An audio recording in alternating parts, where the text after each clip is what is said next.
Assalamualaikum warahmatullahi wabarakatuh. Baiklah, sebelumnya izin memperkenalkan diri. Nama saya Dina Oktaviana dengan NPM 1901011047. Saya dari Prodi Pendidikan Agama Islam IAIN Metro kelas G. Baik, di sini saya akan menjawab pertanyaan dari beliau dosen kami, yaitu Bapak Dedi Wahyudi. Nah, di sini ada 5 soal. Langsung saja kita jawab untuk soal yang pertama, yaitu bagaimana konsep merdeka belajar dan pendidikan 4.0. Konsep merdeka belajar sangatlah berbeda dengan kurikulum yang pernah ada dan digunakan oleh pendidikan formal di Indonesia. Secara garis besarnya, konsep merdeka belajar itu adalah sebagai berikut. Poin yang pertama yaitu asesmen kompetensi minimum pada konsep pendidikan baru. Siswa diharapkan mampu menunjukkan kemampuan minimum dalam hal literasi dan numerik. Hal ini difokuskan bagaimana siswa mampu berpikir secara kritis menggunakan kemampuan kognitifnya. Poin nomor 2, literasi, yaitu konsep asesmen kompetensi. Siswa diharapkan bisa berpikir logis untuk mengabstraksi maksud dan tujuan dari materi. Poin nomor 3, numerik, yaitu hal numerik atau pada pelajaran khususnya matematika, siswa tidak boleh hanya menghafal formula atau rumus, tetapi juga menemukan konsep dasarnya. Nah, poin nomor 4 yaitu survei karakter, di mana pemerintah akan menilai secara menyeluruh terkait kualitas pendidikan di sekolah. Bukan hanya tentang hasil belajar, tetapi juga ekosistem dan infrastruktur pendidikan yang tersedia. Poin yang selanjutnya yang nomor 5, perluasan penilaian hasil belajar. Satu hal paling menarik dalam konsep merdeka belajar, yaitu adanya perluasan penilaian hasil belajar siswa yang tadinya hanya dari nilai ujian nasional menjadi penugasan dan portofolio.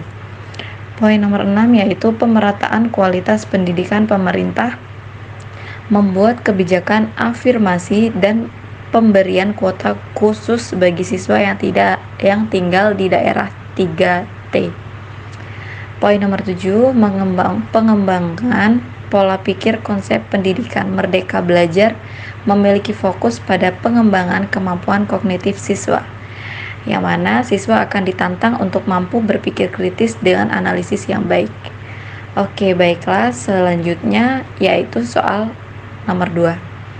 Apa rancangan perencanaan pembelajaran Al-Quran dan hadis dan pembelajarannya yang Anda miliki dalam menyambut era pendidikan 4.0 ini? Untuk menyambut pendidikan Islam, perlu adanya reformasi dan pembaruan terhadap segenap aspek dalam pendidikan Islam.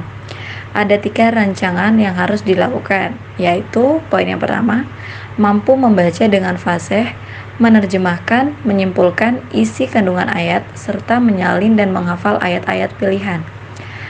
Yang nomor 2, selain itu, dalam proses pembelajaran, guru juga lebih menekankan pada kompetensi peserta didik dalam hal membaca dengan baik, menyalin ayat-ayat yang terdapat pada pembelajaran Al-Quran hadis, sehingga peserta didik akan lebih mudah mengetahui makna dan kandungan ayat, sehingga dapat mengamalkannya dalam kehidupan sehari-hari. Nah, nomor 3 poinnya, pendidikan mengajarkan tentang sejarah pembukuan Al-Quran dan hadis sejak masa Rasul sampai dengan masa Khulafaur Rasyidin. Pokok-pokok ilmu tajwid yang meliputi teori dan penerapannya dalam setiap kegiatan pelajaran membaca Al-Quran. Terjemahan dan kesimpulan isi kandungan Al-Quran dan hadis yang berkenaan dengan keimanan, ibadah, akidah, akhlak, dan pengetahuan. Baiklah, kita ke soal nomor 3. Bagaimana strategi pembelajaran Al-Quran hadis dan pembelajarannya dalam menghadapi tantangan era pendidikan 4.0? Dalam merancang dan merumuskan strategi dan metode pembelajaran di era digital sekarang ini, ada beberapa hal yang harus diperhatikan oleh pendidik kaitannya dengan implementasi strategi pembelajaran yang bersifat integratif dalam pembelajaran pendidikan agama Islam yang dirancang dalam tulisan itu. Yang pertama, materi dan tujuan akan dicapai atau kompetensi dasar, dan indikator yang akan dicapai. Misalnya tentang makanan dan minuman haram dalam Islam pada sub pembahasan minuman haram. Strategi yang dirancang dalam tulisan ini adalah tidak berhenti pada tahap normatif saja. Tentunya pembelajaran ini pendidikan agama Islam harus kerjasama dengan pendidik kimia, oleh karena yang bisa mempraktekkan dan menjelaskan unsur-unsur yang terkandung dalam makanan terlarang tersebut adalah pendidik kimia. Kedua, membentuk tim teaching. Dalam membentuk tim teaching ini harus dirancang jauh sebelum proses pembelajaran. Karena apa? Karena banyak hal yang harus disiapkan, terutama waktu pendidik yang kita ajak kerjasama dari bidang studi yang lain sesuai dengan konteks materi yang akan dipelajari. Langsung saja kita ke soal nomor 4. Bagaimana pengembangan media pembelajaran Al-Quran Hadis dan pembelajarannya yang sesuai dengan era pendidikan 4.0.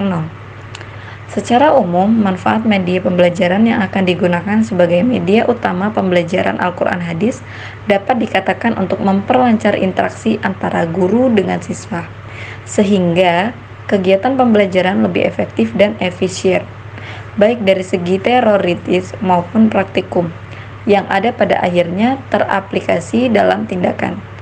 Ada beberapa jenis media pembelajaran yang bisa digunakan dalam proses pengajaran Al-Quran Hadis, antara lain A. Audio, yaitu memudahkan dalam mengidentifikasi objek-objek, mengklasifikasikan objek, mampu menunjukkan hubungan spatial dari suatu objek, membantu menjelaskan konsep abstrak menjadi konkret. B. Animasi, yaitu mampu menunjukkan suatu proses abstrak di mana pengguna ingin melihat pengaruh perubahan suatu variabel terhadap proses tersebut. Namun, media animasi menyediakan suatu tiruan yang bila dilakukan pada peralatan yang sesungguhnya terlalu mahal atau berbahaya. Misal, simulasi melihat bentuk tegangan listrik dengan simulasi oskiloskop, atau melakukan praktek penerbangan pesawat dengan simulasi penerbangan. Langsung saja kita ke soal nomor 5.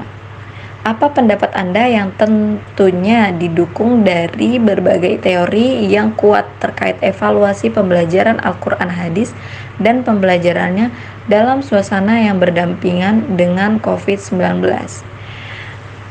Di dalam Al-Quran Hadis adalah bagian dari mata pelajaran pendidikan agama Islam yang diberikan untuk memahami dan mengamalkan Al-Quran. Namun, dengan mewabahnya virus COVID-19 di awal tahun 2020 lalu sampai sekarang telah menciptakan kebutuhan khusus dalam proses pembelajaran dan perlu menjaga jarak dalam interaksi sosial apapun, karantina, dan isolasi sehingga setiap individu yang rentan tidak akan terkena virus. Upaya tersebut dilakukan salah satunya dengan tujuan agar sistem perawatan kesehatan tidak kewalahan akibat meningkatnya jumlah pasien yang harus dilayani. Maka saya pun merancang pembelajaran melalui WhatsApp group dan aplikasi Google Form yang sekiranya memudahkan peserta didik dalam mengikuti proses pembelajaran dan evaluasi. Namun, masih ada saja kendala yang saya terima dikarenakan ada beberapa peserta didik yang tidak memiliki HP Android dan pulsa data untuk mengakses internet. Sebagai guru, saya pun berefleksi bahwa seorang guru yang memiliki jiwa pendidik akan selalu berusaha melakukan yang terbaik buat para peserta didik.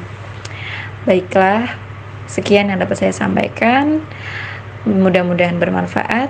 Apabila ada kekurangan, saya mohon maaf. Kepada Allah saya mohon ampun. Saya akhiri, wallahul muwaffiq ila aqwamit thoriq. Wassalamualaikum warahmatullahi wabarakatuh.